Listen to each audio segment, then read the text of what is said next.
Hello बच्चों, ये semiconductor का फोर्थ लेक्चर है। सेमीकंडक्टर जो मैं एनसीईआरटी से आपको लाइन बाय लाइन समझा रहा था, उसका ये फोर्थ लेक्चर है।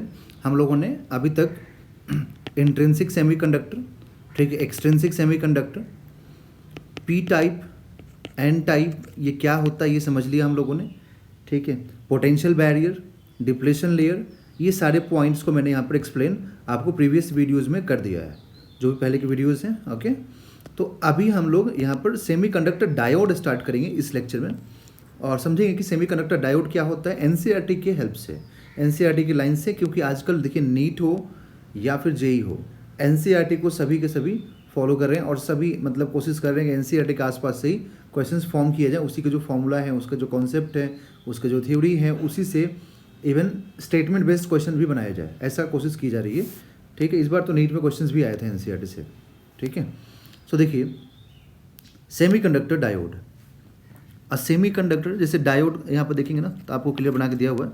अ सेमीकंडक्टर डायोड 14.12A, ठीक है, ये वाला हो गया, is basically a PN junction with metallic contacts. ये मतलब बेसिकली एक पीएन जंक्शन है, जो पीएन जंक्शन आपको बताया था ना कि एक साइड में पी, दूसरे साइड में एन, जो कि मेटेलिक कॉन्टैक्ट के साथ है। क्योंकि मेटेलिक कॉन्टैक्ट होना जरूरी इसलिए है बिकॉज करंट फ्लो कराना है तो यहाँ मेटल का कॉन्टैक्ट तो होना जरूरी है, कंडक्टर होना जरूरी है, ठीक है। Provided at the ends for the application of an external voltage, ठीक है, ताकि हम एक्सटर्नल वोल्टेज करंट का फ्लो करा सकें, एक्सटर्नल वोल्टेज का कॉन्टैक्ट मेंटेन कर सकें, okay. It is two terminal device because एक यहाँ पर एन साइड, दूसरा पी साइड, तो एक पॉजिटिव टर्मिनल से एक नेगेटिव टर्मिनल से कनेक्ट होगा। A PN junction diode is symbolically represented as shown in the figure B. Symbol में कैसे इसका होता है, कैसे हम रिप्रेजेंट करते हैं, ठीक है, वो यहाँ पर दिया हुआ है, एक एरो के फॉर्म में है, देखिए आप ठीक से, okay. The direction of arrow indicates, इसमें जो ये एरो है ना, ये direction of arrow indicates the conventional direction of current. Conventional direction of current का मतलब हो गया कि एक्चुअल में जो कन्वेंशनली, मतलब जो हम ट्रेडिशनली जो डायरेक्शन लेते हैं करंट का, वो क्या होता है जनरली, ठीक है। तो ये डायरेक्शन होता है फॉरवर्ड के केस में, when diode is under forward बायस। अब ये बायसिंग क्या होता है, फॉरवर्ड बायसिंग, तो ये जो बायस वर्ड यूज़ है ना, ये बायसिंग का मतलब होता है वोल्टेज कनेक्ट करना। जैसे कि प्रीवियस वीडियो लेक्चर में आपको ने बताया था कि यहाँ पर जब हम P और N को जब एक साथ डिफ्यूज़ करते हैं, जब P और N को जब एक साथ हम ज्वाइन करते हैं, ठीक है, तो स्टार्टिंग में करंट होता है मेजॉरिटी की वजह से, बाद में क्या होता है, नेट करंट जीरो मिल जाता है। तो फिर ये डिफ्यूज़ करने के बाद भी अपने काम का नहीं रहता है, तो उसके लिए क्या करते हैं, हम बैटरी कनेक्ट करते हैं, ठीक है। और ये जो बैटरी कनेक्ट करने का जो प्रोसेस है ना, इसी को बोलते हैं बायस, मतलब बायसिंग, ठीक है। तो बैटरी कनेक्ट यहाँ पर दो तरीके से होता है ना, दो टाइप का होता है, एक होता है फॉरवर्ड बायसिंग, दूसरा होता है रिवर्स बायसिंग। तो जब हम फॉरवर्ड और रिवर्स समझेंगे तब आपको क्लियर होगा। अभी आप जस्ट इतना देखिए यहाँ पे कि when the diode is under forward बायस, ठीक है, जब डायोड फॉरवर्ड बायस में होगा तब करंट एक ही डायरेक्शन में होगा, ठीक है, दूसरा डायरेक्शन नहीं होगा। मतलब करंट अगर इधर जा रहा है तो इधर ही जाते रहेगा, ठीक है, इधर जाएगा तो इधर जाएगा, ओके ओके। अब देखिए, the equilibrium barrier potential can be Altered. ये बैरियर पोटेंशियल क्या था, आपको याद होगा प्रीवियस क्लास में मैंने समझाया था कि डिप्लेशन रीजन के अंदर जो इलेक्ट्रिक फील्ड होता है, तो उस इलेक्ट्रिक फील्ड की वजह से जो पोटेंशियल डेवलप होता है उसको बोलते हैं हम लोग पोटेंशियल बैरियर, ठीक है। Can be altered by applying external voltage across the diode. The situation of PN junction diode under equilibrium without bias, ठीक है। विदाउट बायसिंग क्या होता है, कैसे होता है, ये एकदम क्लियर यहाँ पर आपको इस डायग्राम में दिख रहा है। तो विदाउट बायसिंग ऐसे है, मैं आपको डायग्राम से एक्सप्लेन कर रहा हूँ। देखिए, जैसे मान लीजिए मेरे पास एक पीएन जंक्शन डायोड है, ओके। तो इस पीएन जंक्शन डायोड में यहाँ पर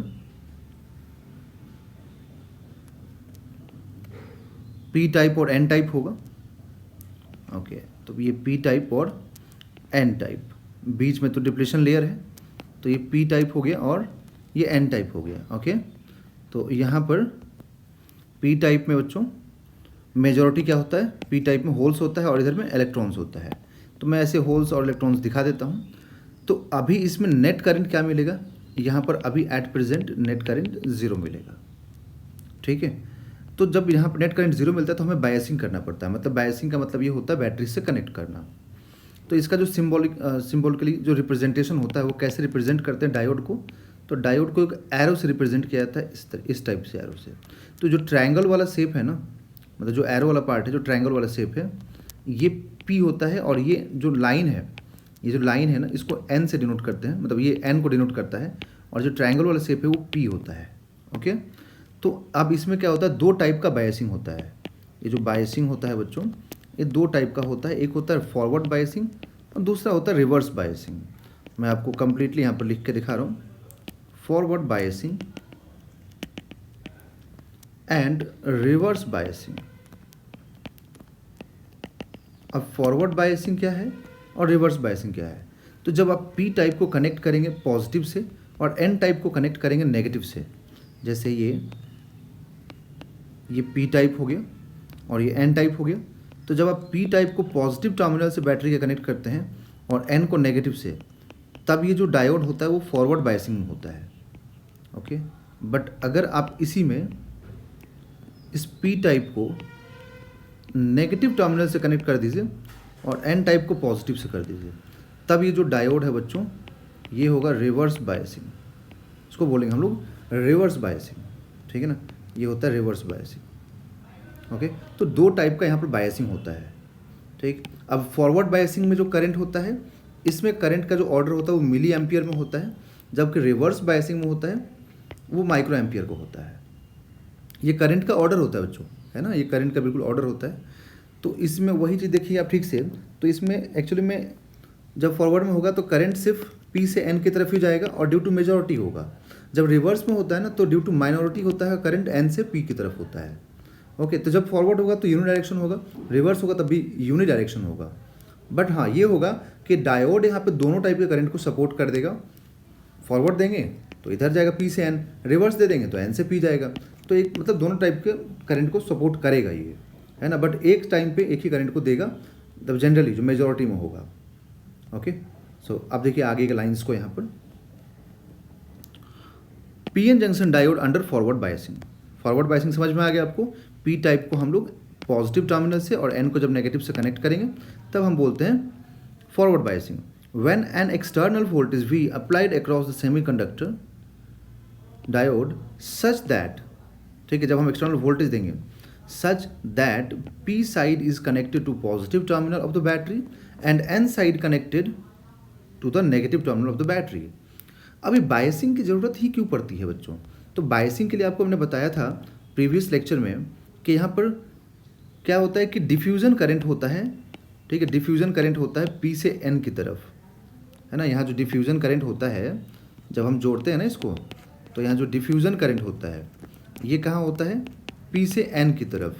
और जो ड्रिफ्ट करंट होता है जो कि माइनॉरिटी की वजह से होता है, डिफ्यूज़न किसकी वजह से होता है, मेजॉरिटी की वजह से, ये प्रीवियस में बताया था। और डिफ्यूज़न किसकी वजह से होता है, माइनॉरिटी चार्ज कैरियर की वजह से।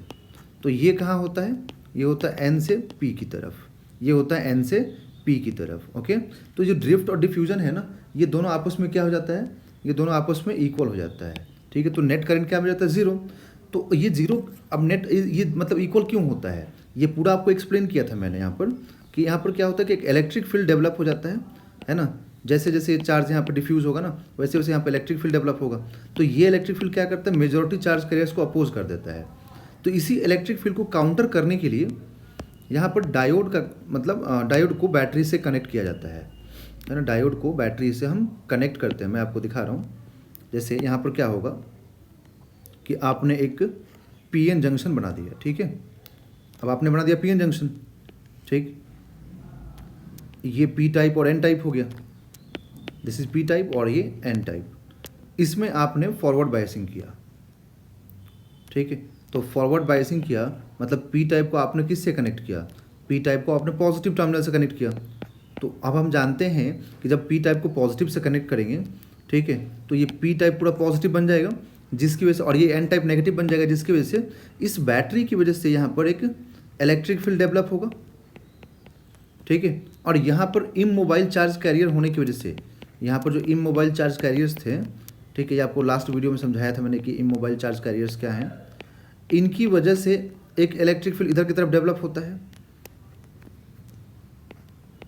ठीक है, इनकी वजह से इलेक्ट्रिक फील्ड इधर डेवलप होता है। तो ये जो इलेक्ट्रिक फील्ड इधर डेवलप हुआ है डिप्लेशन रीजन में, जो ये वाला इलेक्ट्रिक फील्ड क्या कर रहा था, मेजॉरिटी को अपोज कर रहा था।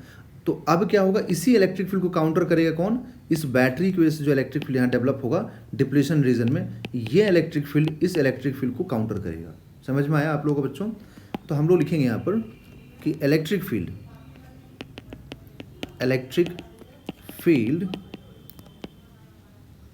Due to battery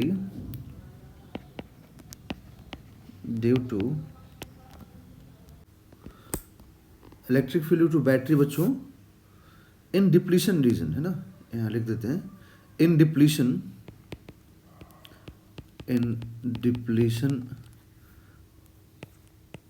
reason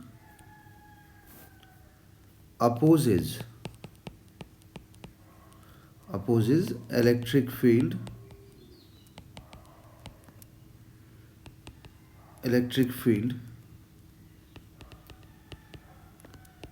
in depletion region due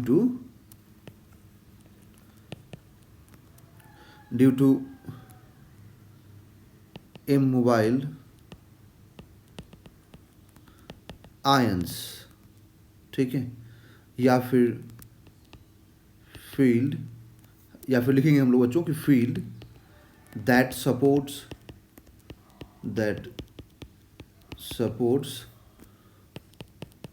flow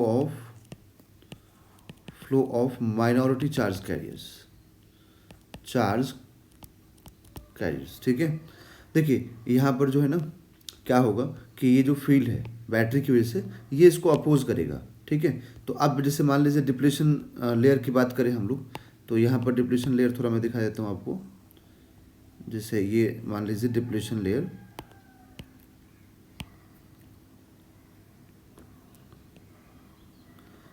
पहले इतना ज़्यादा था, ठीक है, पहले इतना ज़्यादा डिप्लेशन लेयर था।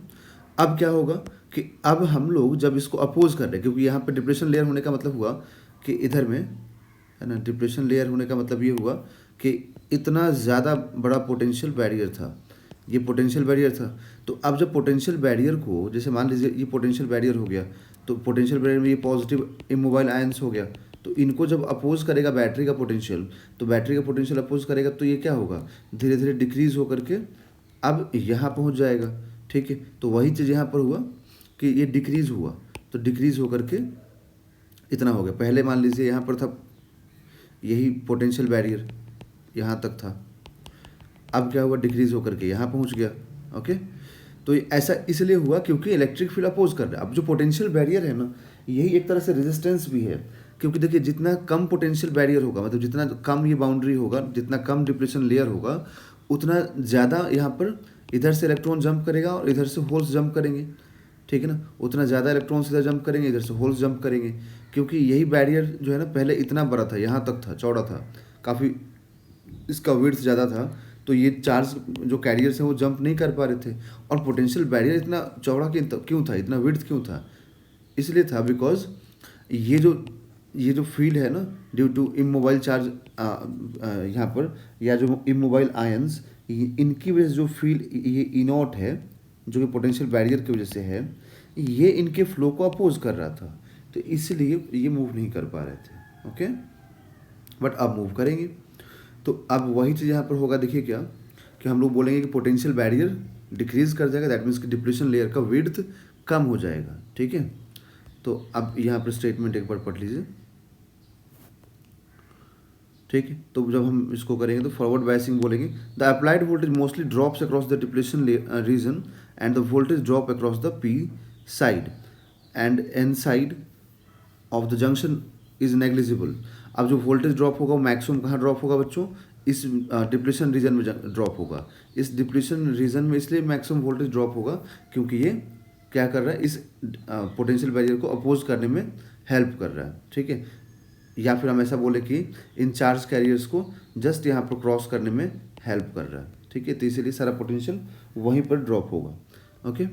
क्योंकि यहाँ पर हम लोग देखिए क्या बोलेंगे, This is because the resistance of the depletion region, a region where there are no charges, is very high compared to the resistance of n and p side. Resistance का मतलब क्या होता है? अपोज होना, सिंपल अपोज करना, ठीक है। मतलब अपोज हो रहा था, तो अपोज तो कहाँ मिल रहा था? पूरा कंप्लीट अपोज। जो ये मेजॉरिटी चार्ज कैरियर्स हैं, एन साइड में मेजॉरिटी क्या होता है? इलेक्ट्रॉन्स। तो इनको अपोज कहाँ मिल रहा था? और पी साइड के होल्स को कहाँ अपोज मिल रहा था? इसी डिप्रेशन लेयर में अपोज मिल रहा था ना यहाँ पर, ठीक है। तो वही डिप्रेशन लेयर क्या हुआ? अब उसी डिप्रेशन लेयर को विड्थ को कम कर दिया गया। कैसे कम किया गया? पोटेंशियल अप्लाई करके इधर से, ओके। तो रेजिस्टेंस वहाँ पर ज़्यादा था, इसलिए मैक्सिमम ड्रॉप वहीं पर हुआ पोटेंशियल का, जो भी हम अप्लाई देंगे, ठीक है। The direction of the applied voltage is opposite to built in potential V naught. जो बिल्ट इन पोटेंशियल कहने का मतलब हुआ बच्चों पोटेंशियल बैरियर। यहाँ जो वी नॉट है ना, ये पोटेंशियल बैरियर है ये। और पोटेंशियल बैरियर मैं बार बार वर्ड यूज़ कर रहा हूँ। और लास्ट जो लेक्चर था, लेक्चर नंबर 4, उसमें समझाया था कि पोटेंशियल बैरियर क्या है। पोटेंशियल बैरियर वो पोटेंशियल है जो मेजॉरिटी चार्ज के फ्लो को अपोज कर रहा है, ठीक है। और सप्लाई वोल्टेज ये वो वोल्टेज है जो मेजॉरिटी को सपोर्ट कर रहा है, ओके। तो अब देखिए यहाँ पर, as a result the depletion layer width decreases and the barrier height reduced, ठीक है। जब यहाँ पे हम सप्लाई वोल्टेज देंगे तो डिप्लीशन लेयर का विड्थ क्या हो जाएगा बच्चों? कम हो जाएगा, जिससे कि पोटेंशियल बैरियर की हाइट कम हो जाएगी, ठीक है। ये पहले बैरियर यहाँ तक था ना, तो अब वो मूव करके यहाँ आ गया, ये खिसक के इधर आ गया यहाँ पर, ओके। तो वो हाइट कम हो गया। तो अब देखिए यहाँ पर दिखाया गया डायग्राम में कि जब पोटेंशियल बैरियर कम होगा या जो विड्थ कम होगा, ठीक है। तो देखिए पहले यहाँ पर था, ठीक है। अब हमने सप्लाई वोल्टेज बढ़ा दिया, तो अब यहाँ पर आ गया बैरियर, मतलब हाइट कम हो गया। फिर और कम होके यहाँ पर आ गया। तो जैसे जैसे आप यहाँ पर सप्लाई वोल्टेज बढ़ाते जाएंगे ना, पोटेंशियल बैरियर कम होते जाएगा बच्चों, okay. The effective barrier height under forward biased is V naught minus V. V naught minus V बोलने का मतलब ये हुआ कि यहाँ पर potential barrier minus supply voltage, ठीक है। क्योंकि अभी भी मतलब ये मान के चल रहे हैं हम लोग, ये सपोज करके चल रहे हैं कि जो हम सप्लाई वोल्टेज दिए हैं उसका जो मैग्नीट्यूड है सप्लाई वोल्टेज का, वो लेस देन बैरियर है। अभी ऐसा मान के हम लोग और सप्लाई करें, एकदम सडनली बहुत लार्ज वैल्यू अप्लाई नहीं कर सकते हैं आप। धीरे धीरे आपको चेक करना पड़ेगा ना कि पहले मतलब जैसे मान लीजिए पोटेंशियल बैरियर अगर मैं बोल रहा हूँ कि 0.7 है, ठीक है, वोल्ट। तो आप क्या करेंगे? पहले सप्लाई देंगे 0.1 का, फिर 0.2 वोल्ट का, ऐसे चेक करेंगे। तो उस केस में जब आप सप्लाई कम देंगे तो फिर बैरियर से कम ही हुआ ना। तो बैरियर से कम हुआ तो क्या हुआ? बैरियर यहाँ पर डोमिनेट कर जाएगा, तो इसीलिए वी नॉट माइनस वी हो जाएगा बच्चों, ओके। अब नेक्स्ट देखिए, if the applied voltage is small the barrier potential will be reduced only slightly below equilibrium value. अब ये इक्विलिब्रियम वैल्यू क्या होता है? तो इक्विलिब्रियम वैल्यू का मतलब ये होता है कि पोटेंशियल बैरियर का वो वैल्यू जहाँ पर नेट करंट आपको ज़ीरो मिला है।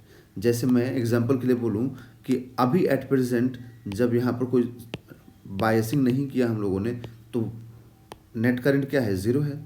तो मैं इस टाइम पर बोल रहा हूँ कि ठीक है, यहाँ पर जो पोटेंशियल बैरियर है वो 0.7 वोल्ट है, ओके। मैंने ऐसा बोल दिया कि 0.7 वोल्ट है। तो अब अगर यहाँ पर आप सप्लाई दोगे, आपने क्या किया? बायसिंग कर दिया।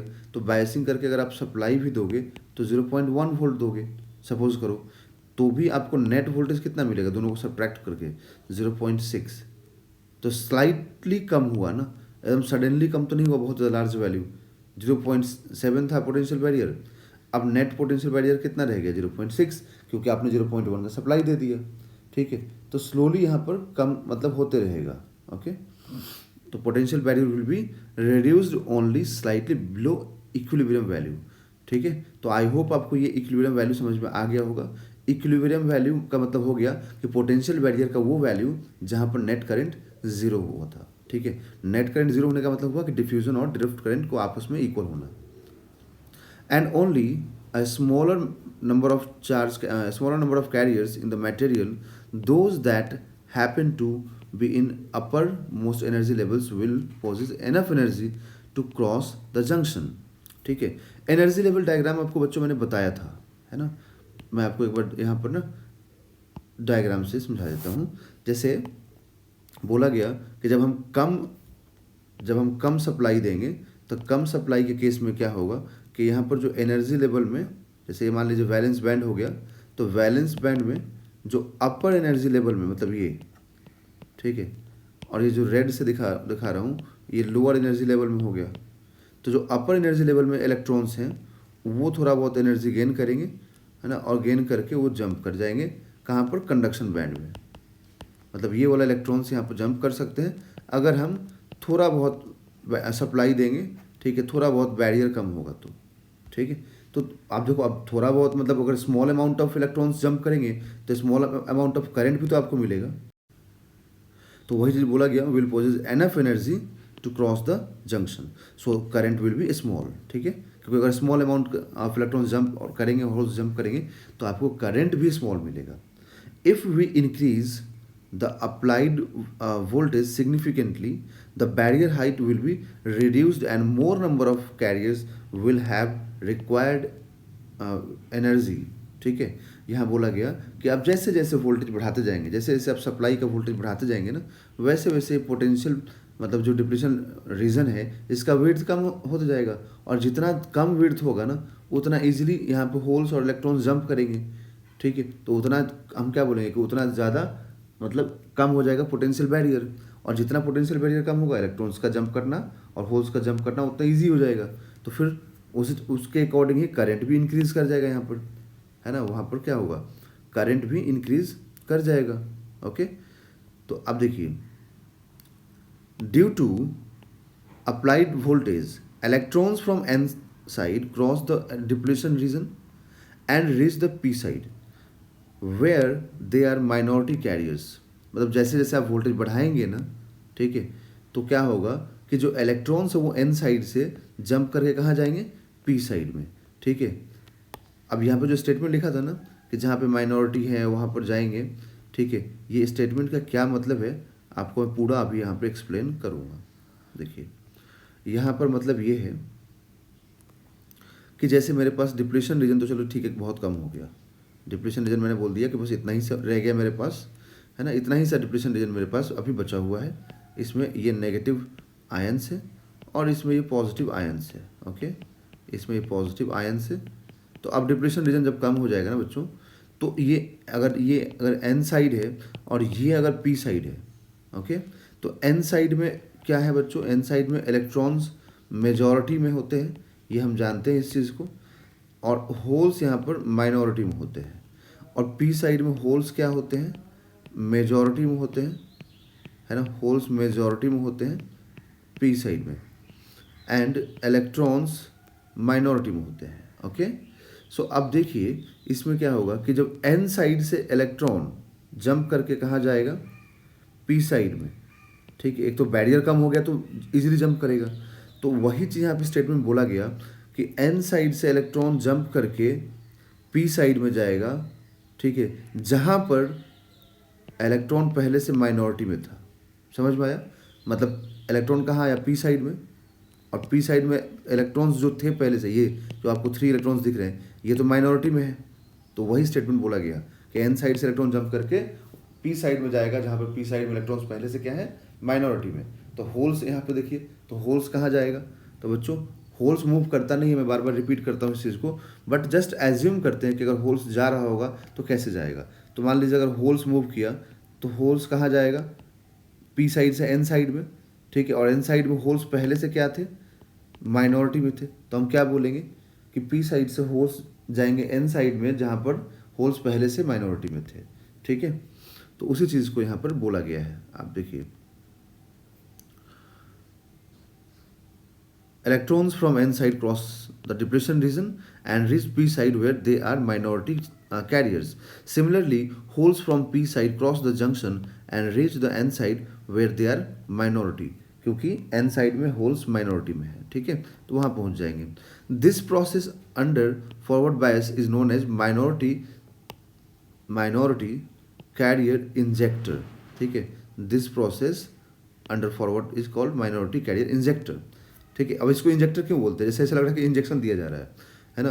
मान लीजिए यहाँ पर क्या था, यहाँ पर इलेक्ट्रॉन्स कम थे, माइनॉरिटी में थे, तो यहाँ से कुछ इलेक्ट्रॉन को इधर इंजेक्ट कर दिया गया, इधर से होल्स को इधर इंजेक्ट कर दिया गया, तो इधर होल्स धीरे धीरे क्या होने लगेंगे, होल्स का नंबर बढ़ने लगेगा और इधर इलेक्ट्रॉन्स का नंबर बढ़ने लगेगा। ठीक है, होल्स और इलेक्ट्रॉन्स का जो नंबर्स हैं वो बढ़ने लगेंगे। Okay, at the junction boundary on each side the minority carrier concentration increases significantly compared to the locations far from the junction।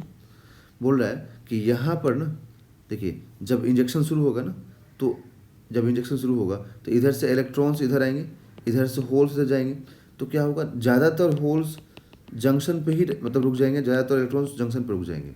तो यहाँ पर क्या होगा, यहाँ पर मतलब इलेक्ट्रॉन और होल्स का जो इंजेक्टेड इलेक्ट्रॉन्स एंड जो इंजेक्टेड होल्स है ना, वो जंक्शन पर जाके धीरे धीरे रुकने लगेंगे, है ना। तो वहाँ पे उनके नंबर्स बढ़ जाएंगे। ओके, मतलब इधर में कम आएंगे, ये जो जंप करके आ रहे हैं ना वो इधर में कम आएंगे और ज़्यादातर वो जंक्शन पे ही आके रुके रहेंगे अभी तक। तो due to this concentration gradient, अब यहाँ पर कॉन्सेंट्रेशन तो काफ़ी ज़्यादा बढ़ गया। The injected electrons on P side diffuse from junction edge to P side of the P side to the other end of the P side. ठीक है, देखिए बोला गया कि अब यहाँ पर कॉन्सेंट्रेशन बढ़ने की वजह से इधर से जो इलेक्ट्रॉन्स है ना, इधर से जो इलेक्ट्रॉन्स है वो पी साइड के जंक्शन के साइड से मूव करके मतलब डिफ्यूज़ करके कहाँ पहुँच जाएंगे, पी साइड के पी टाइप के अदर साइड में, मतलब यहाँ से मूव करके यहाँ आ जाएंगे और इधर से होल्स यहाँ पहुँच जाएंगे। ठीक है, तो अब इस केस में क्या होगा, अब इस केस में देखिए, इस केस में यही होगा कि जब इलेक्ट्रॉन्स जब होल्स इधर मूव करेंगे, है ना, एन साइड के अंदर ही एक मतलब जंक्शन से दूसरे साइड पहुंच गए, तो यहाँ पर क्या बोलेंगे कि होल्स इधर गए, दैट मीन्स कि होल्स की वजह से करंट भी इधर गया। ठीक है, अब हम इधर क्या बोलेंगे कि इलेक्ट्रॉन्स इधर मूव किए। ठीक है, इधर में इलेक्ट्रॉन्स मूव किए, तो हम क्या बोलेंगे कि इलेक्ट्रॉन्स के मूवमेंट के अपोजिट में करंट होता है। तो देखिए यहाँ पर ये I2, यहाँ पर I1, तो यहाँ पर दोनों के मूवमेंट की वजह से करंट मिला ना, तो टोटल करंट तो क्या होगा, आप देखेंगे तो दोनों एक ही डायरेक्शन में हो गया, तो I1 प्लस I2 हो जाएगा। ठीक है, likewise the injected holes on N side diffuse from the junction edge of the N side to the other end of the N side. ठीक है, इधर जो जा रहा है उसको दिखा रहा है। This motion of charge carriers on either side gives rise to current, जो मैंने अभी दिखाया यहाँ पर कि जो चार्ज कैरियर्स मूव करेंगे तो करंट देंगे। The total diode forward current is sum of hole diffusion current and conventional current due to electron diffusion. The magnitude of this current is usually in milliampere। ठीक है, तो ये जो statement से यहाँ बोला गया वही मैंने आपको समझाया कि जब इलेक्ट्रॉन इधर मूव करेगा तो करंट इधर जाएगा, जब होल्स इधर मूव करेगा तो करंट इधर होगा, क्योंकि होल्स को हम क्या मानते हैं, पॉजिटिव एज्यूम करते हैं। ओके, पॉजिटिव हम लोग एज्यूम करते हैं बच्चों। ठीक है, अब नेक्स्ट देखेंगे हम लोग यहाँ पर रिवर्स बायस्ड। ठीक है, जैसे कि फॉरवर्ड बायसिंग होता है ना, ठीक है, उसी के जस्ट अपोजिट रिवर्स बायसिंग होता है बच्चों। When an external voltage V is applied across the diode such that N side is positive and P side is negative. देखिए बोला गया कि जब हम कोई एक्सटर्नल वोल्टेज अप्लाई करेंगे डायोड के क्रॉस, तो इस तरीके से करें कि N साइड को पॉजिटिव से एंड P साइड को नेगेटिव से करें, तब इस टाइप के बायसिंग को बोलते हैं रिवर्स बायस्ड।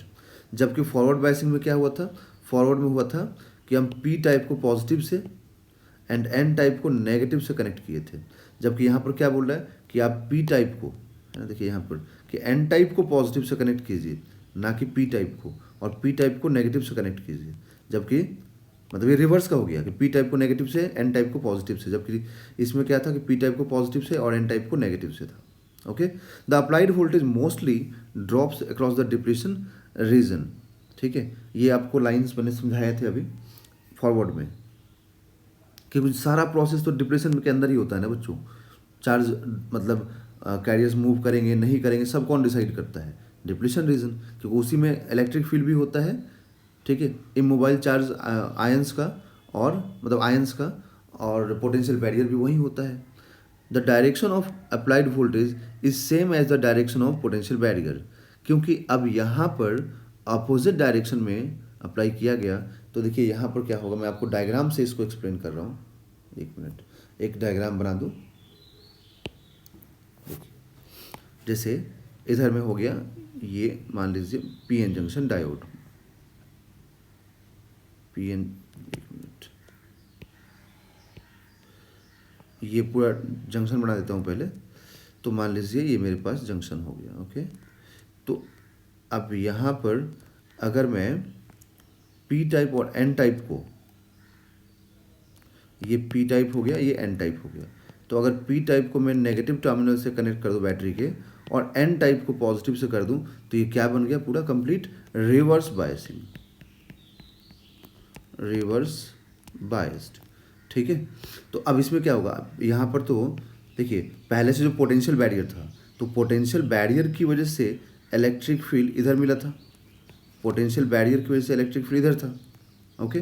बट अब जो आपने सप्लाई वोल्टेज दिया है, तो मतलब आपने एन को पॉजिटिव से कनेक्ट किया और पी को नेगेटिव से, इसका मतलब ये हुआ कि अब सप्लाई वोल्टेज की वजह से भी क्या मिलेगा, इलेक्ट्रिक फील्ड इसी डायरेक्शन में मिलेगा। तो मतलब ये हुआ कि अब दोनों के दोनों इलेक्ट्रिक फील्ड मेजॉरिटी को अपोज करेंगे, ठीक है, और दोनों के दोनों electric field, both electric field due to battery and due to potential barrier, ये जो इलेक्ट्रिक फील्ड है, ये दोनों अब क्या करेंगे, माइनॉरिटी को सपोर्ट करेंगे। तो इसका मतलब कि अब तो ये विड्थ जो है पोटेंशियल बैरियर का और बढ़ जाएगा, क्योंकि मेजॉरिटी को जब अपोज करेंगे तो ये विड्थ बढ़ जाएगा, ठीक है।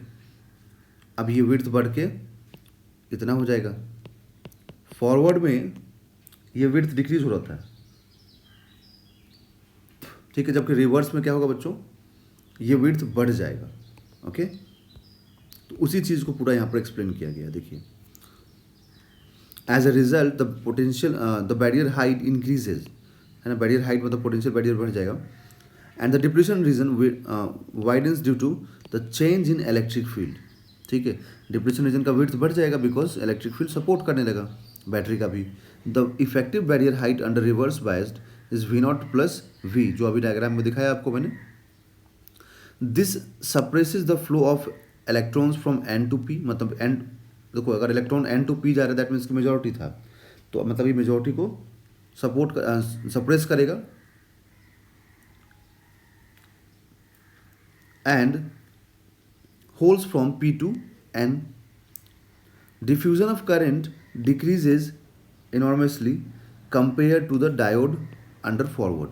अब यहाँ बोला गया कि जब ये एन से पी के इलेक्ट्रॉन से मूव करे तो उनको अपोज करेगा, होल्स जब पी से एन जाएंगे तो उनको अपोज करेगा, मतलब ये जब मेजॉरिटी को अपोज करेगा तो फिर क्या होगा, डिफ्यूजन करंट डिक्रीज होने लगेगा, और कौन बढ़ने लगेगा, ड्रिफ्ट बढ़ने लगेगा, ठीक है, ड्रिफ्ट करंट बढ़ने लगेगा, मतलब माइनॉरिटी का यहाँ पर फ्लो इंक्रीज हो जाएगा।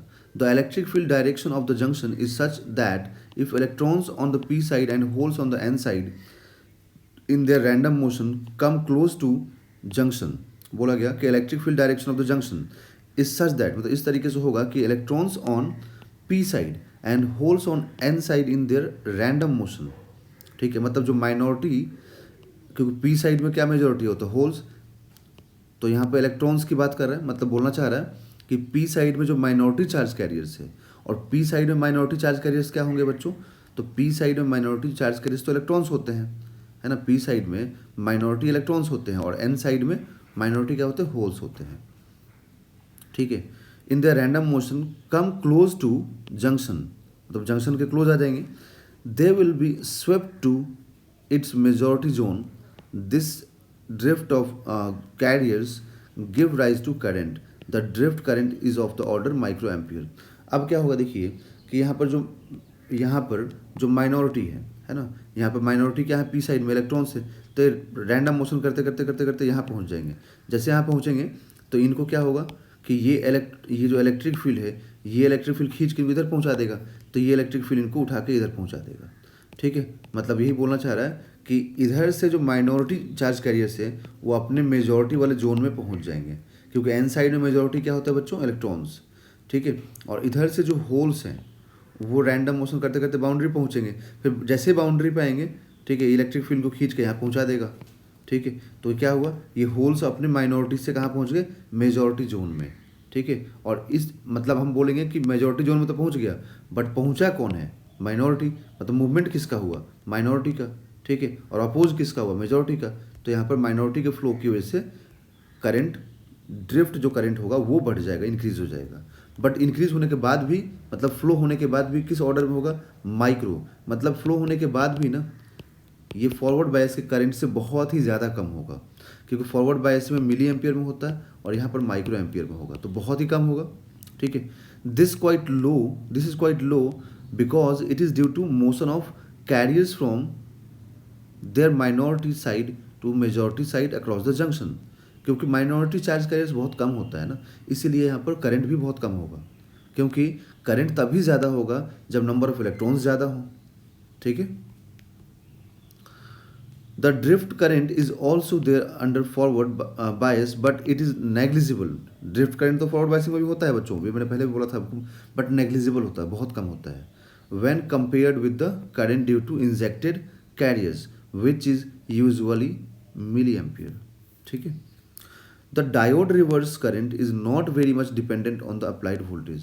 देखिए ये जो डायोड करंट है ना, रिवर्स करंट है बच्चों, ये बैटरी पे डिपेंड नहीं कर रहा है।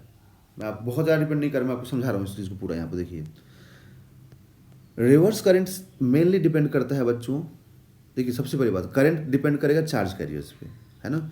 जो कोई भी करंट की बात करेंगे आप, तो कोई भी करंट चाहे फॉरवर्ड हो या रिवर्स हो, वो चार्ज कैरियर्स पे डिपेंड करेंगे। ओके, तो चार्ज कैरियर्स होना बहुत ज़रूरी है।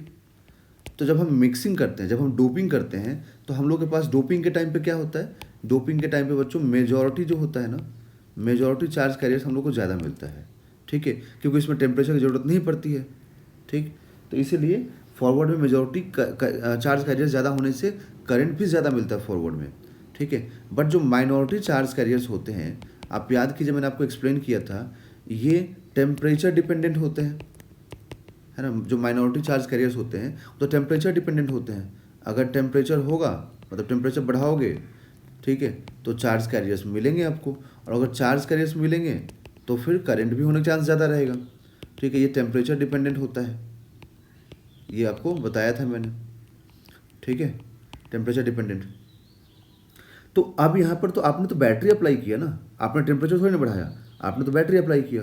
तो आप जब बैटरी अप्लाई करोगे तो पहले से जितने चार्ज कैरियर्स होंगे यहाँ पे माइनॉरिटी चार्ज कैरियर्स, वही तो मूव करेंगे ना। ठीक है, आपने टेम्परेचर राइज ही नहीं किया, तो राइज नहीं किया तो नया कोई बॉन्ड ब्रेक नहीं हुआ, और कोई बॉन्ड ब्रेक नहीं हुआ तो माइनॉरिटी चार्ज कैरियर्स मिले नहीं, और अगर माइनॉरिटी चार्ज कैरियर्स नहीं मिले तो फिर जितना पहले से था उतना ही मूव करेंगे। ठीक है, समझ में आ गया आप लोगों को। बट मेजॉरिटी बहुत ज़्यादा होता है ना, मेजॉरिटी चार्ज कैरियर्स बहुत ज़्यादा होता है ड्यू टू डोपिंग। तो इसीलिए बोला गया कि वोल्टेज पे जो है ना माइनॉरिटी चार्ज कैरियर्स बहुत ज़्यादा डिपेंड नहीं करेगा, या फिर रिवर्स जब बहुत ज़्यादा डिपेंड नहीं करेगा रिवर्स करंट। ठीक है, डिपेंड करेगा टेम्परेचर पे। टेम्परेचर राइज कर दीजिए तो माइनॉरिटी चार्ज कैरियर्स बढ़ जाएगा, और अगर माइनॉरिटी चार्ज कैरियर्स इंक्रीज कर गया, ठीक है, तो फिर रिवर्स करंट भी इंक्रीज कर जाएगा। ओके, उसी चीज़ के बारे में यहाँ पे बोला गया है। Even a small voltage is sufficient to sweep the minority carriers from one side of the junction to the other side of the junction. ठीक है, मतलब बैटरी तो देना ही पड़ेगा, बट स्मॉल भी देंगे तब भी हो जाएगा।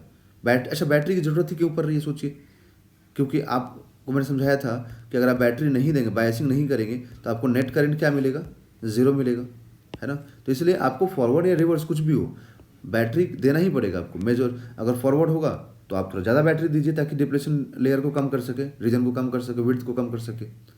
और अगर रिवर्स है तो थोड़ा बहुत देने से भी, बैटरी थोड़ा बहुत भी सप्लाई देंगे आप, तो ये फ्लो स्टार्ट हो जाएगा, क्योंकि थोड़ा बहुत देने से भी क्या होगा कि मेजॉरिटी को सप्रेस करेगा और माइनॉरिटी को सपोर्ट कर देगा। ओके, तो उसी चीज़ के बारे में बोला गया है यहाँ पर कि even a small voltage is sufficient to sweep the minority charge carriers from one side of the junction to the other side of the junction. The current is not limited by magnitude of applied voltage but is limited due to concentration of minority carriers on either side of the junction। यही आपको मैं यहाँ पर explain कर रहा था कि minority का कॉन्सेंट्रेशन, मतलब माइनॉरिटी चार्ज कैरियर्स कितना है ये मैटर करेगा। अगर ज़्यादा माइनॉरिटी चार्ज कैरियर्स हैं तो करंट भी ज़्यादा होगा रिवर्स में, अगर माइनॉरिटी चार्ज कैरियर्स कम है तो करंट भी कम होगा। ठीक है, चाहे आप कितना भी वोल्टेज अप्लाई कर दें। ओके, तो यहाँ पर क्या होगा, यहाँ पर मैंने आपको समझाया कि विड्थ बढ़ जाएगा। ठीक है, तो वही दिखाएगा, विड्थ बढ़ जाएगा। देखो डिप्रेशन विड्थ बढ़ गया, ठीक है, पोटेंशियल बैरियर की हाइट भी बढ़ गई, पहले हाइट यहाँ तक थी, अभी हाइट यहाँ हो गई। Okay, the current under reverse bias is essentially voltage independent up to critical reverse bias voltage known as breakdown voltage. देखिए यहाँ पर क्या इसका मतलब इस स्टेटमेंट का बोला गया, जो रिवर्स करंट है, अब जैसे यहाँ पर रिवर्स करंट फ्लो करेगा, है ना, तो जो रिवर्स करंट है बच्चों, एक मिनट रुक जाइए, इसके बारे में बोल रहा है कि रिवर्स करंट कुछ सर्टेन वोल्टेज तक, जैसे मैं बोल देता हूँ कि ब्रेकडाउन वोल्टेज इज 0.5, तो बोला गया कि 0.5 से अगर कम आप यहाँ पर सप्लाई देंगे, जैसे 0.3 वोल्ट या 0.1 वोल्ट या फिर 0.4 वोल्ट, 0.45 वोल्ट 0.49 वोल्ट, मतलब ऐसे, मतलब इन सब वोल्टेज पे ऑलमोस्ट ये इंडिपेंडेंट है। ठीक है, मतलब पहले से जितना यहाँ पे माइनॉरिटी चार्ज कैरियर्स प्रेजेंट होंगे, वही चार्ज कैरियर्स की वजह से यहाँ पर रिवर्स करंट होगा टिल दिस वोल्टेज 0.5। जैसे ही 0.5 पर पहुँच गया, मतलब जैसे ही आपने इस सप्लाई वोल्टेज को बोला कि अब मैं सप्लाई वोल्टेज जो है ना वो ब्रेकडाउन वोल्टेज के बराबर करूँगा, उसी वक्त पे क्या होगा, ये बहुत ही रैपिडली चेंज होगा, मतलब ये जो करंट है ना वो बहुत ही रैपिडली इंक्रीज कर जाएगा। कौन सा? Reverse current.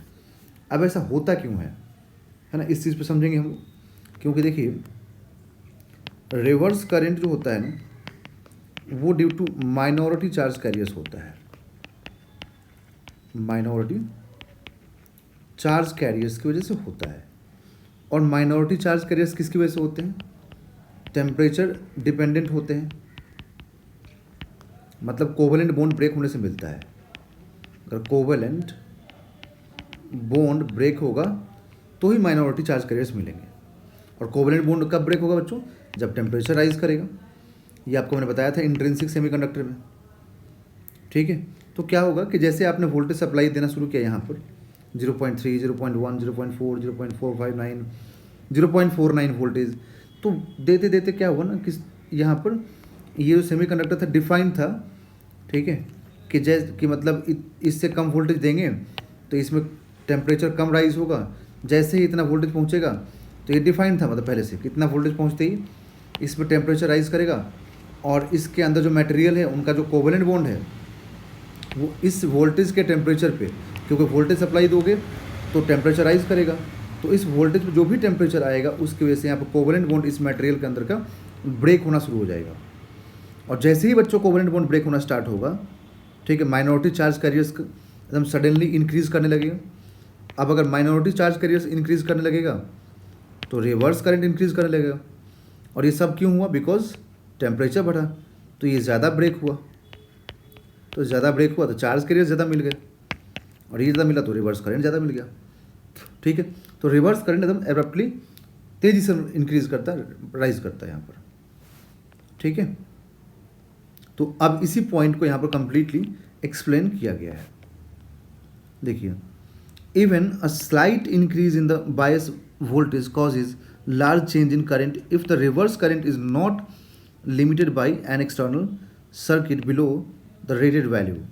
बोल रहा है कि यहाँ पर अगर आप स्लाइट चेंजेस भी करेंगे ना तब भी यहाँ पे करंट में जो होगा ना वो लार्ज चेंज आता है। ठीक है, अगर reverse current is not limited by the external circuit, अगर यहाँ पर लिमिट नहीं लगाया जाए, जैसे मान लो कि सर्किट किसी मटेरियल से बना हुआ है, सिलिकॉन, जर्मेनियम और है ना मिक्सिंग करके भी, तो अब यहाँ बोल दिया जाएगा कि नहीं ये सर्किट सिर्फ 0.5 एम्पियर पे ही काम करेगा। ठीक है, या फिर ऐसे डिफाइन कर दी जाए कि ये 0.5 माइक्रो एम्पियर पे ही काम करेगा रिवर्स में, तो अब इससे ज़्यादा तो हम करंट इसको दे नहीं सकते हैं। इससे ज़्यादा करंट सप्लाई करवाओगे इसमें तो ये क्या होगा? डैमेज हो सकता है। ठीक है, तो मतलब जितना मैक्सिमम आपने यहाँ डिफाइन किया है, स्पेसिफाई किया, उतना तक ये फ्लो करा सकता है। ठीक है, उसी चीज़ के बारे में यहाँ पे एक्सप्लेन किया गया है। The P N junction will get destroyed, अगर ज़्यादा देंगे तो डिस्ट्रॉय हो जाएगा। Once it exceeds the rated value the diode gets destroyed due to over heating, over heating की वजह से डिस्ट्रॉय होता है, क्योंकि मैक्सिमम करंट पहुंचेगा तो फिर ये डिस्ट्रॉय हो जाएगा, क्योंकि हीट इफेक्ट वहाँ पर लगेगा, ज़्यादा से ज़्यादा हीट डेवलप हो जाएगा। This can happen even for the diode under forward bias, this can happen even for the diode under forward बायस, मतलब फॉरवर्ड बायसिंग में भी हो सकता है, क्योंकि फॉरवर्ड बायसिंग में भी तो डिफाइंड होता है कि कितने तक एम्पियर तक काम करेगा, कितने तक काम नहीं करेगा। तो अगर उसके रेटिंग से ज़्यादा आप दे देंगे तो फिर काम नहीं करेगा। If the forward current exceeds the rated value, बोला गया अगर फॉरवर्ड करंट इसका रेटेड वैल्यू से एक्सीड करेगा तो फिर ये डिस्ट्रॉय हो जाएगा। Okay, the circuit arrangement for studying the VI characteristic of the diode. The variation of current as a function of applied voltage are shown in the 14.16 A and B. तो 14.6 का A और B ये forward biasing है, क्योंकि देखिए positive terminal P से connected है, और ये रिवर्स बायसिंग है क्योंकि पॉजिटिव नेगेटिव टर्मिनल P से कनेक्टेड है। ओके, सो दैट, देखो यहाँ लिखा हुआ the battery is connected to the diode through potentiometer, मतलब variable resistance, so that the applied voltage the diode can be changed. मतलब वेरिएबल रेजिस्टेंस लगाने से क्या हुआ कि अप्लाइड जो वोल्टेज है ना, उसको हम चेंज कर सकते हैं ईजिली, क्योंकि हम रेजिस्टेंस को वैरी करेंगे तो करंट वैरी करने लगेगा, करंट वैरी करेगा तो जितना चाहेंगे उतना करंट यहाँ पहुँचा सकते हैं। अगर आप रेजिस्टेंस को चेंज करते रहोगे तो करंट वैरी करते रहेगा ना। ठीक है, a graph between V and I is obtained. अभी जो ग्राफ है ना, ये देखिए, ये मतलब एक्सपेरिमेंटल ग्राफ है, इसको आपको याद रखना पड़ेगा कि ग्राफ का पैटर्न क्या मिलता है। तो फॉरवर्ड बायसिंग में एकदम जैसे ही ये ब्रेकडाउन, फॉरवर्ड बायसिंग में जैसे ही ये नी वोल्टेज को क्रॉस करेगा, नी वोल्टेज का मतलब पोटेंशियल बैरियर को क्रॉस करेगा, जिसको कट इन वोल्टेज भी बोलते हैं। तो जैसे ही पोटेंशियल बैरियर क्रॉस करेगा, करंट बहुत ही रैपिडली यहाँ पे इंक्रीज करेगा। ठीक है, क्यों करता है ये भी आपको मैंने एक्सप्लेन किया हुआ है इसी वीडियो में। रिवर्स में जैसे ही एक क्रिटिकल वोल्टेज के नीचे जाएगा, है ना, जैसे क्रिटिकल वोल्टेज पहुंच जाएगा, उससे थोड़ा सा एक्सीड करोगे ना, तो ये क्या होगा, बहुत ही रैपिडली रिवर्स में भी करंट इंक्रीज करता है, मतलब माइक्रो एम्पियर में भी। Note that in forward bias measurement we use milliammeter since expected current is large. ठीक है, while a micrometer is used in reverse bias to measure current. You can see, देखिए यहाँ पर ना जो मिली ammeter use करते हैं, क्योंकि यहाँ पे मिली का ऑर्डर में होता है। ठीक है, फॉरवर्ड बायसिंग में, और रिवर्स में माइक्रो का ऑर्डर में होता है, इसलिए माइक्रो एमीटर या माइक्रोमीटर यूज़ करते हैं हम लोग। ठीक है, ये फॉरवर्ड बायसिंग के लिए हो गया, ये रिवर्स बायसिंग के लिए हो गया। जैसे ही ब्रेकडाउन वोल्टेज पहुँचेगा, रैपिडली यहाँ से इंक्रीज करना स्टार्ट कर देगा current. Okay, the current first increases very slowly, almost negligibly, till the voltage across the diode crosses a certain value. After the characteristic voltage, the diode current increases significantly, even for a very small increase in the diode voltage. This voltage is called threshold voltage or cut-in voltage for germanium 0.2 और silicon के 0.7 होता है। तो ये जो लिखा है ना थ्रेशोल्ड वोल्टेज और कट इन वोल्टेज, ये फॉरवर्ड बायसिंग के लिए है, ये वाला, ये 0.6 जो यहाँ दिख रहा है ग्राफ में। ठीक है, मतलब 0.6 जो है यहाँ पर, इसको थ्रेशोल्ड वोल्टेज बोलते हैं, क्योंकि इसके बाद करंट बहुत ही रैपिडली इंक्रीज कर जाता है। For the diode in reverse bias the current is very small. ठीक है, रिवर्स बायस में करंट बहुत स्मॉल होता है, and almost remains constant with the change in bias. ठीक है, मतलब ऑलमोस्ट कॉन्स्टेंट रहता है, बायसिंग चेंज करने से यहाँ पर चेंज बहुत ज़्यादा फर्क नहीं पड़ता है। ठीक है, अगर ब्रेकडाउन वोल्टेज पहुँच जाएगा उसके बाद बहुत रैपिडली यहाँ पर इंक्रीज करता है। It is called reverse saturation current, है ना। अब देखिए क्या जो बोला है ना स्टेटमेंट, ये मैं आपको हाईलाइट कर देता हूँ, फिर इसको समझाता हूँ। Current is very small, remains almost constant with the voltage, it is called reverse current. ठीक है, देखिए जैसे यहाँ पर, अब यहाँ पर क्या हो, जैसे ही क्रिटिकल वोल्टेज पहुँचेगा, जैसे ब्रेकडाउन वोल्टेज पहुँचेगा, इसके बाद बहुत तेज़ी से करंट बढ़ गया ना। अब बट वोल्टेज तो नहीं बढ़ा, वोल्टेज मतलब आप बढ़ाते रहो कोई फ़र्क नहीं पड़ेगा, फिर भी करंट तो इधर ही बढ़ेगा, है ना। तो वोल्टेज से यहाँ पर इसके बाद ब्रेकडाउन पहुँचने के बाद कोई फ़र्क नहीं पड़ेगा ज़्यादा। Okay, however for special cases at very high reverse bias breakdown voltage बोल रहा है, द करंट सडनली इंक्रीजेज, जो अभी समझा रहा था। This special action of diode is discussed in the letter section 14.8। Okay, 14.8 में बोला गया कि डिस्कस हुआ था, एक मिनट रुकिए, 14.8,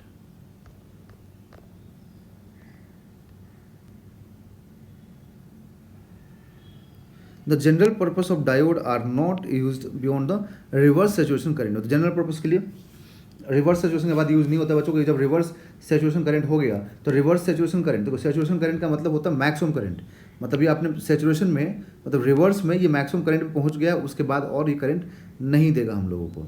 the PN junction diode primary allows the flow of current only in one direction forward, ठीक है। The forward bias resistance is low as compare to the reverse bias, okay. Forward bias current is bias resistance is low as compare to reverse bias, क्योंकि forward में मिली ammeter में होता है, ampere में होता है, और रिवर्स में माइक्रो एम्पियर में। तो यहाँ बहुत ही कम करंट है और यहाँ पे बहुत ही ज़्यादा करंट है। तो जहाँ पे ज़्यादा करंट होगा वहाँ पर रेजिस्टेंस भी क्या होगा, देखिए जहाँ पर करंट ज़्यादा होगा वहाँ पर रेजिस्टेंस भी क्या होगा, कम होगा। और जहाँ पर करंट बहुत ही कम होगा वहाँ पर रेजिस्टेंस क्या होगा, ज़्यादा होगा। तभी तो करंट कम एंटर कर पाया ना सर्किट में। This property is used for rectification of AC voltage as discussed in next section। Next section में जो AC वोल्टेज का डिस्कशन होगा उसमें आपको ये बताया जाएगा, ऐसा लिखा होगा तो इसमें लिखा जाएगा। For diode we define quantity called dynamic resistance. देखिए डायनेमिक रेजिस्टेंस क्या होता है, the ratio of small change in potential to small change in current. ये जो ratio of small change in voltage upon small change in current है ना, इसी को बोलते हैं हम लोग यहाँ पर डायनेमिक रेजिस्टेंस, ठीक है, dynamic resistance, okay.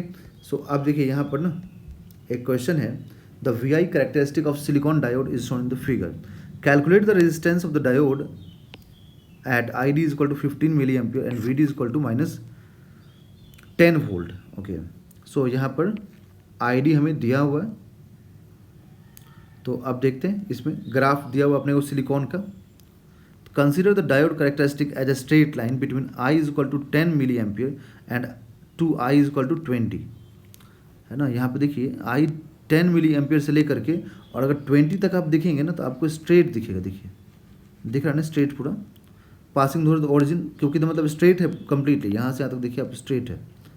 We can calculate the resistance using Ohm's law, क्योंकि ओम्स के अकॉर्डिंग क्या होता है, V is equal to I R, है ना।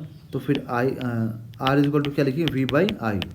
तो यहाँ पे अगर हम फॉरवर्ड बायस का रेजिस्टेंस निकालना चाहते हैं तो उसके लिए हमें पोटेंशियल डिफरेंस अपॉन करंट देखना पड़ेगा। तो पोटेंशियल डिफरेंस कितना आएगा ये देखते हैं पहले, ठीक है। तो देखिए यहाँ पर करंट हमें दिया हुआ है 20 मिली एम्पियर, ठीक है, 20 मिली एम्पियर यहाँ पर, और वोल्टेज उस टाइम पर कितना है 0.8, करंट यहाँ पर कितना है करंट है बच्चों 10 मिली एम्पियर, और वोल्टेज एकदम जस्ट उसके पहले है, तो इसको 0.7 मतलब एज्यूम हम कर सकते हैं क्योंकि जस्ट मतलब 0.8 से पहले है, 0.5 तो यहाँ पर है, बट ये तो 0.7 ही होगा, उसके आसपास ही 8 के जस्ट पहले। तो यहाँ से आप जब डिवाइड करेंगे, ठीक है, तो आप वोल्टेज देखिए, वोल्टेज का गैप कितना आया डेल्टा वी, 0.8 माइनस 0.7, और ये आ जाएगा करंट का डिफरेंस 10 का। तो जब इसको डिवाइड करेंगे तो आपको मिलेगा 10 ओम, ठीक है। तो अब यहाँ से रेजिस्टेंस अगर आप निकालते हैं इसमें रिवर्स वाले में, ये तो फॉरवर्ड बायसिंग का हो गया ना, अब अगर रिवर्स में तो ग्राफ ये वाला है, तो इसमें देखिए इसमें वोल्टेज कितना है 10 और ये कितना है 1 माइक्रो एम्पियर, क्योंकि यहाँ पे 1 माइक्रो एम्पियर है, उसे डिवाइड कीजिए आपको इतना रेजिस्टेंस मिलेगा। तो आप देख सकते हैं कि फॉरवर्ड में कितना कम रेजिस्टेंस है और रिवर्स में कितना हाई रेजिस्टेंस यहाँ पर हम लोग को मिल रहा है, ओके। सो ये पूरा टॉपिक बच्चों यहाँ पर था, ठीक, जिसमें हम लोगों ने फॉरवर्ड बायसिंग रिवर्स बायसिंग को समझा है। अब जो नेक्स्ट लेक्चर होगा उसमें हम लोग application of junction diode as a rectifier इसको समझेंगे, ओके। बच्चों अगर आपको अच्छा लगे तो ज़रूर वीडियोस को लाइक कीजिए, चैनल को सब्सक्राइब कीजिए, अपने दोस्तों के साथ ज़रूर शेयर कीजिए। Thank you.